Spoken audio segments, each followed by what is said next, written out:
नंदीग्राम नहीं होने से वे दीदी से दीदी माँ हो जाती है, जिंदगी में मुख्यमंत्री नहीं बन पाती। ऐसा ही कटाक्ष पश्चिम बंगाल विधानसभा के विरोधी दल नेता एवं भाजपा नेता शुभेंदु अधिकारी ने बांकुड़ा ढलडंगा में आयोजित एक जनसभा के दौरान कही।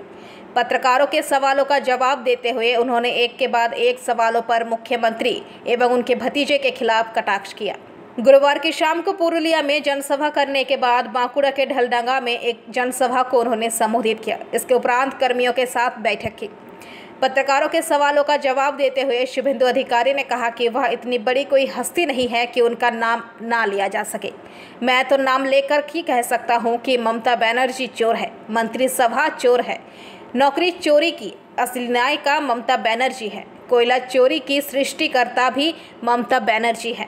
बांकुड़ा यूनिवर्सिटी में सभी को नौकरी दी गई है, यहाँ तक कि अरूप खान ने तो अपनी महिला दोस्त को भी नौकरी में घुसाया है। पैसा लेकर नौकरी दी गई, नोटों से भरकर पैसा ले जाया गया।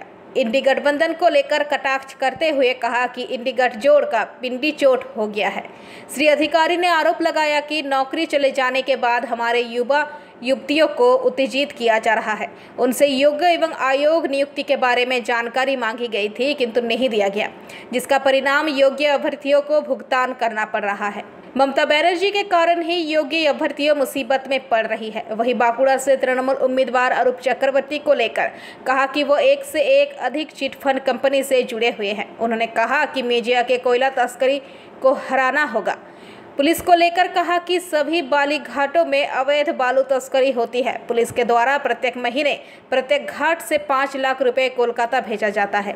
जनसभा में उपस्थित भाजपा उम्मीदवार डॉक्टर सुभाष सरकार समेत बांकुड़ा संगठन जिला अध्यक्ष सुनील रुद्र मंडल के अलावा अन्य जिला नेतागण उपस्थित रहे, जिन्होंने बारी बारी से तृणमूल सरकार पर निशाना साधा।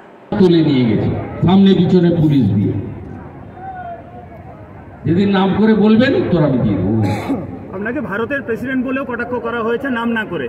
এটা জনজাতিদের অপমান করা। উনি তো ভোট দেননি, ট্রাইবাল ক্যান্ডিডেট ছিল বলে উনি ভোট দেননি, উনি যশবন্ত সিনহাকে ভোট দিয়েছেন।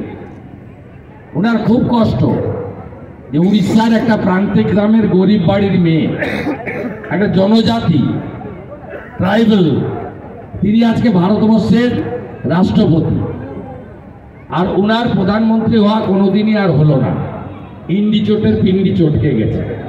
এই দুঃখ থেকে, যন্ত্রণা থেকে তার অভিব্যক্তি ওনার মধুর বচনে বেরিয়ে আসছে। একজন চাকরিহারা শিক্ষকেরও যদি মৃত্যু হয় তাহলে আপনার বাড়িতে কৈফিয়ত চাইতে যাবে, এমনটাই বলা হয়েছে। আমার নাম করে না, এগুলো হচ্ছে একটা ক্রাইম, ক্রিমিনালদের মতো কথাবার্তা। এটা হচ্ছে আমাদের যুবক যুবতীদেরকে প্ররোচিত করার কথাবার্তা।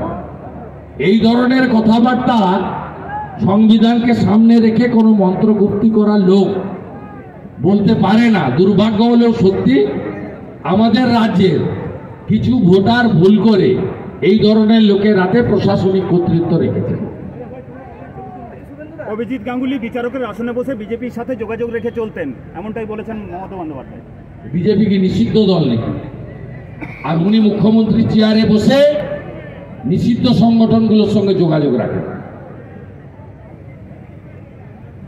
উনি রোহিঙ্গাদের বাংলাদেশ থেকে এনে পশ্চিমবঙ্গে বসান। উনি বিএসএফ কে 72টা জায়গায় জমি দেন না ঘাটাতার যাওয়ার জন্য। উনি বিএসএফ কে ধর্ষণকারী বলেন। উনি আর্মিকে বাধা দেন কাজ করতে। পুলওয়ামা অ্যাটাকের পরে নবান্নর গেটে দাঁড়িয়ে বলেছে প্রমাণ কোথায়, এয়ার স্ট্রাইক হয়েছে। নাম না করে আপনাকে বলেছে তৃণমূলকে চুরি আপনার প্রশ্ন হয়ে গেছে, আপনি একা করবেন। একজনই আমাদের সবার প্রশ্ন আছে, নাম না করে তৃণমূলকে চুরি করতে শিখিয়েছেন আপনি, এমনটাই বলেছেন মমতা বন্দ্যোপাধ্যায় আজকে। আমার পা ধরেছিলেন কেন? 1 ডিসেম্বর 2020 উনার গুণধর ভাইপো অভিষেক ব্যানার্জি, উনার পরামর্শদাতা প্রশান্ত কিশোর, উনার পার্টির 2জন বর্ষিয়ান এমপি সুদীপ বন্দ্যোপাধ্যায়, সৌগত রায়, শ্যামবাজারে ট্যাবলার বাড়িতে রাত্রি 8টার সময় হাত পা ধরেছিল, আর উনি ফোনে লাউডে ছিলেন, ছেড়ে যাবেন না, ছেড়ে যাবেন না। আপনি শুনে রাখুন, নন্দীগ্রাম না হলে উনি দিদি থেকে দিদিমা হয়ে যেতেন, জীবনে মুখ্যমন্ত্রী হতে পারতেন না।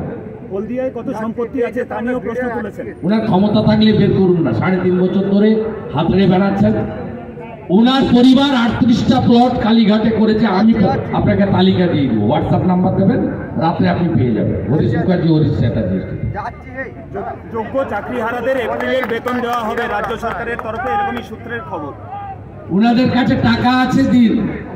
আমরা তো বারবার বলছি যোগ্য এবং অযোগ্য বাছাই করুক কোর্ট। যোগ্যরা বিপদে পড়েছে মমতা ব্যানার্জির জন্য, এসএসসি যোগ্যদের তালিকা না দেওয়ার কারণে। ক্লিয়ার? আর তৃণমূলের অনেক টাকা আছে, ডিয়ার লটারি দিয়েছে 600 কোটি। আর সঞ্জীব গোয়েঙ্কা 8 টাকা ইউনিটে ইলেকট্রিক নেন, তিনি দিয়েছেন 400 কোটি টাকা। অর্থাৎ তৃণমূল টাকাগুলো বদরক্তগুলো বেরিয়ে যাওয়া ভালো। রোজভ্যালি মামলায় সিবিআই চার্জশিটের নাম সাধন পান্ডের কন্যার। তো সবাই জানে 3 কোটি টাকা নিয়েছে। ওর বাবা ক্রেতা সুরক্ষা মন্ত্রী ছিলেন, প্রয়াত হয়েছে, সম্মানীয় ব্যক্তি। ক্রেতা সুরক্ষা দপ্তর থেকে রোজভ্যালির বিরুদ্ধে মামলা করে, ক্রেতা সুরক্ষা দপ্তর থেকে চাপ দিয়ে ব্ল্যাকমেলিং করে ইন্টেরিয়ার ডেকোরেটরের যত কাজ রোজভ্যালির অফিসগুলোতে এই ম্যাডাম পান্ডে করেছিলেন। তার এক্সচেঞ্জ অফ 3 কোটি টাকাও রোজভ্যালি দিয়েছে, সবাই জানে। আপনার এখানে যে অরূপ চক্রবর্তী, এও চিট ফান্ডের সঙ্গে যুক্ত, একাধিক চিট ফান্ডের সঙ্গে যুক্ত। আমার কাছে কাগজ, যে কোনো সময় ভুবনেশ্বর যেতে হতে পারে। বাবা কেন্দ্রীয় মন্ত্রী হচ্ছেন শুনে আপনি জাননি?